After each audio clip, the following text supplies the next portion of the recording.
everyone, welcome to the Queer Spot, the spot that puts you, in a position to learn, to teach, to engage, and to spread awareness on matters of the LGBTQIP plus community. Today we'll be talking about two things. First being intersex as a term and as a concept.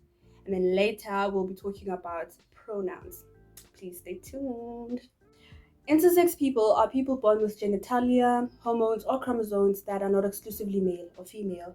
And sometimes at birth, doctors would perform surgeries on intersex babies and children to make their bodies fit their ideas, binary ideas of male and female. And this would be, some doctors would do it because they want to or they can, or sometimes they would do it because their parents said, please do this, right? And I've personally read a lot of negative stuff about that, but there are some good reviews on that part, and my view is also quite subjective, so we'll move right along. We have different types of intersex people. They're mostly categorized into four. Number one being XX intersex people. These are human beings with chromosomes that are female, XX, but their external genitals are male or appear male. And then we have XY intersex people. XY intersex people's chromosomes are male, but the genitalia appears incompletely formed, it's ambiguous, or it's clearly female. And then we have true gonadal intersex people, and these are people who have both the ovarian and testicular tissue.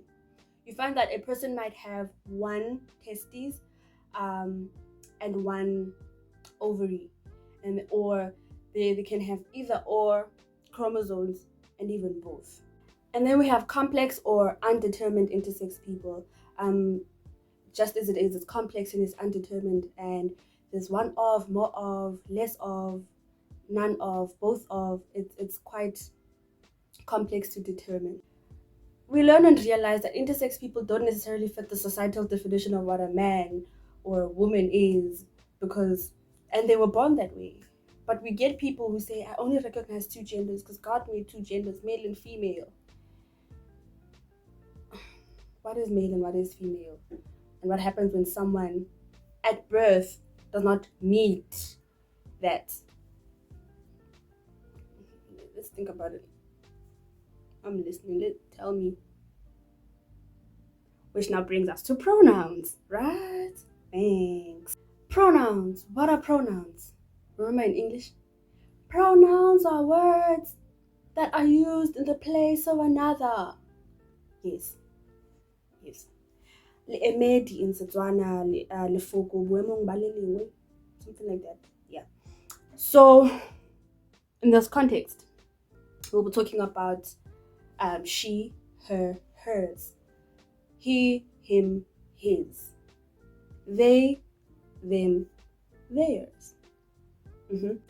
Pronouns are regarded as a very touchy subject, understandably so, because it's sensitive to a lot of people, and people are insensitive also, Okay, so people use pronouns for different reasons. Intersex people would use pronouns, for example, if they want to embrace both. If someone's chromosomes are female but the genitalia appears male, they would want to embrace both of them. But now, do I say I'm a him or a her when my body represents both? Then I would identify as they or them because I both.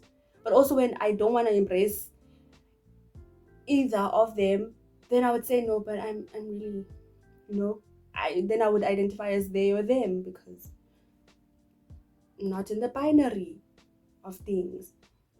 And then also pronouns would be talked about in a spiritual way. How people say that there's both a man and a woman in you as an individual, and they want to embrace that spiritual side of them. That is why they would use pronouns such as they or them, right? And then we have a female or woman-looking human being who doesn't identify as a woman. That is why then they would want to use the opposite, instead of hers, they would say him or his. And there's nothing wrong with that. And it has nothing to do with me or you. It has everything to do with them. You know? It's you know how when you don't know someone's gender, you just say, oh, they went to the shop. Because you can't just assume this person is that, you know.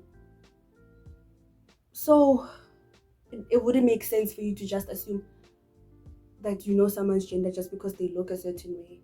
And I think the queer spot people would understand that, based on the topics that we have talked about or the terms that we have talked about in previous episodes, right?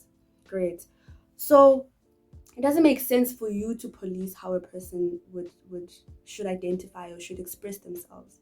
All you have to do is respect that person as a human, because before everything else, we must meet each other at a human level.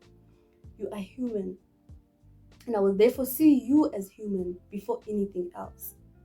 So if I say that I am identify as this, you need to respect that.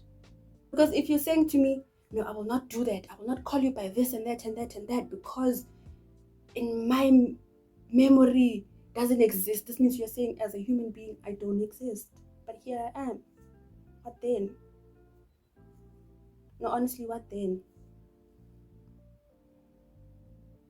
Can we try not to be the cause of people's depression, um, anxiety, because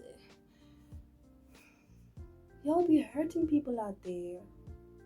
I think we need to do better as human beings, honestly. Yeah, we need to do better, okay? Like, it has nothing to do with you. Nothing. Nothing doesn't touch you anywhere.